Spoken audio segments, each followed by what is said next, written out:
Hello guys, তো অনেকদিন পর একটা ব্লগ বানাচ্ছি। জাস্ট রাইট, তো প্রত্যেক বছর যেহেতু আমরা বাবার দর্শন বাবার এবং যাই, সেই জন্য স্মৃতি হিসাবে একটা ব্লগ বানাচ্ছি। অনেকদিনকার ইচ্ছা, তো তো বানাচ্ছি জাস্ট রাইট। তো আমরা বাড়ি থেকে বেরোয় গাড়িতে পুরো এনজয় নিতে নিচ্ছে, নাচ করতে করতে যাচ্ছি। তো নাচ করার পরে নাচ করতে করতে যাচ্ছি, প্রচুর এনজয় নিয়ে যাচ্ছি। তারপরে পৌঁছে গেলাম আমরা যে রাজারহাট মোড়, যে এখান থেকে আমরা প্রত্যেক বছরই দাদারা করে যা খিচড়ি শরবত যা কিছু খাওয়া দাওয়ার ব্যবস্থা করে ওইখানে পৌঁছে গেছি। ওইখানে প্রসাদ খাইছি, প্রসাদ খাইছি। তারপরে শরবত টরবত খেয়ে কিছুক্ষণ ডান্স করে ওইখানে বক্সের মধ্যে ডান্স করে তারপর আমরা বেরিয়ে যাই। তারপরে আমরা গাড়িতে ঘুমিয়ে পড়ি, যেহেতু সবাই মন্দির গেলো। আমরা সকাল সকাল যাই, ঘুম পেয়ে তারপরে আমরা 4-5 জন মিলে যাচ্ছি, হাঁটতে হাঁটতে যাচ্ছি। আমি এখন টেস্ট কিনে নিই, মেলা গাড়িকে তারপর করবো। এই তারপর আস্তে আস্তে হাঁটতে হাঁটতে আমি চলে আসলাম মন্দিরের পাশে।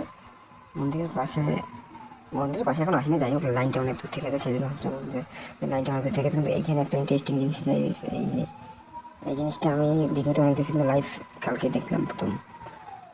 তারপরে আস্তে আস্তে আমরা মন্দিরের পাশে চলে আসছি। তারপরে স্নান টান করার সময় যে মন্দিরে জল দিয়েছি বা স্নান করছি, ওইসব আর ভিডিও করতে পারিনি, কারণ তারপর একটা ইন্টারেস্টিং জিনিস দেখলাম, যারা অনেক দূর থেকে নিয়ে এসছে কয়েকজন। এটাই মনে হয় ধর্ম বাবার কৃপা। তারপরে দেখেই সবাই ভিডিও করতেছে, তারপর চলে এসেছি হাঁটতে আসতে। তারপর এখান থেকে বেরিয়ে আস্তে আস্তে হাঁটতে আসছি। এখন যাচ্ছি আমরা মেলার মাঠ, মেলার ওদিকে যাচ্ছি। মেলার ওদিকে গিয়ে মেলার মাঠ ঢুকলাম। তারপরে দেখে এই যে আমাদের পশ্চিমবঙ্গের মুখ্যমন্ত্রী, বর্তমান মুখ্যমন্ত্রী শ্রী শুভেন্দু অধিকারী যে আসবে বাবার এখানে পুজো দিতে, ওইটাই দেখে গাড়ি এখানে চলে আসলাম। আমি ভয়েস ওভার দিতে আনকমফোর্টেবল ফিল করি। Guys please adjust. Thanks for watching.